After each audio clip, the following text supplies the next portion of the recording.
ગુજરાતી વાર્તા જીવો નસીબદાર। વિધવામાંનો એકનો એક દીકરો, નામ એનું જીવો હતું। માં જોશી પાસે ગઈ, કહે, જોશી મહારાજ, આનું ભાગ્ય જુઓ।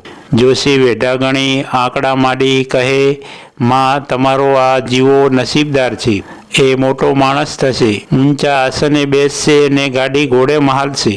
માએ રાજી થઈ જોશીજીને પાકું સીધું દીધું। ડોશીમાના મગજમાં જોશીના શબ્દો એવા વસી ગયા કે જ્યારે ત્યારે જેને તેને કયા કરે કે મારો જીવો મોટો માણસ થશે, ઊંચા આસને બેસશે ને ગાડી ઘોડે મહાલશે।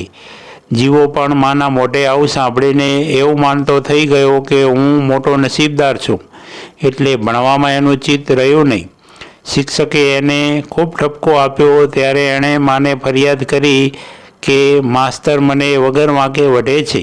માએ માસ્તરને કહ્યું, મારા જીવાને તમારે વઢવું નહીં, એ નહીં ભણે તોય એના નસીબમાં ગાડી ઘોડે મહાલવું લખ્યું છે તે થશે। શિક્ષકે કહ્યું, તો પછી શા માટે નિશાળે મોકલો છો? બસ માએ છોકરાને નિશાળે મોકલવાનું બંધ કર્યું। જીવાને એ ગમ્યું, હવે એ ફાવે તેમ રખડવા લાગ્યો। એકવાર જીવાને લાડવો ખાવાનું મન થયું। માં કહે, તું મોટો થઈને કમાઈશ ત્યારે તને રોજ લાડવો કરીને ખવડાવીશ।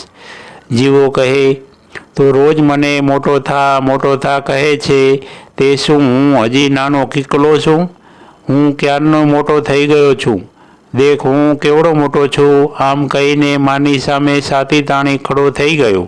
વાત ખરી હતી, જીવો પૂરા 12 વર્ષનો હતો, પણ માએ એને કમાવાની વાત કરી તે એને ગમી નહીં।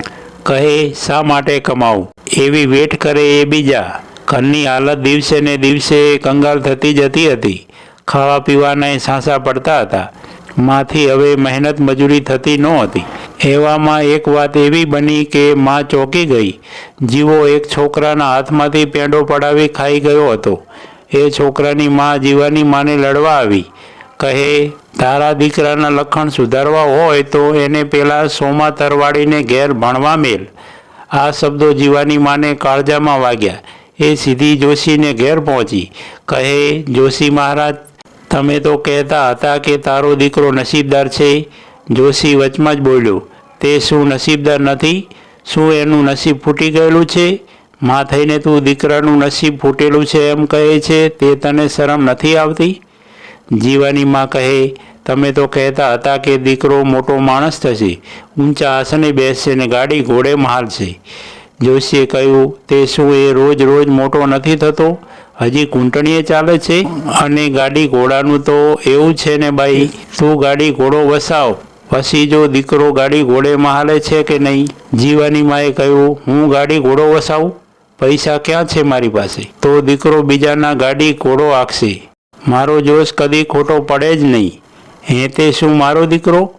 જોશીએ કહ્યું, ભણે ગણે નહીં તો પછી એ જ થાય ને, મારો જોશ કદી ખોટો પડે જ નહીં। એક શબ્દ પણ બોલ્યા વિના જીવાની માં ઘેર ચાલી આવી। જીવો આંગણામાં બેઠો બેઠો લાકડી સોલતો હતો। દીકરાની કાનપટ્ટી પકડી તેને ઊભો કર્યો ને કહ્યું, ચાલ મારી જોડે। દીકરાને સોમા તરવાડીના પગ દેખાડી કહે, માથું મેલ અહીં। એકાએક માની આવી બદલાઈ ગયેલી વર્તણૂક જોઈ જીવો ગભરાઈ ગયો। તેણે ગુરુજીના પગમાં માથું મૂક્યું। માએ ગુરુજીને કહ્યું, આ છોકરો તમને સોંપ્યો, એને ઘડો કે ટીપો, હું નહીં બોલું। ગુરુએ જીવાના માથા ઉપર હાથ મૂક્યા। મિત્રો, આવી દરરોજ નવી વાર્તા સાંભળવા માટે સબસ્ક્રાઈબ કરો અમારી ચેનલને। ધન્યવાદ।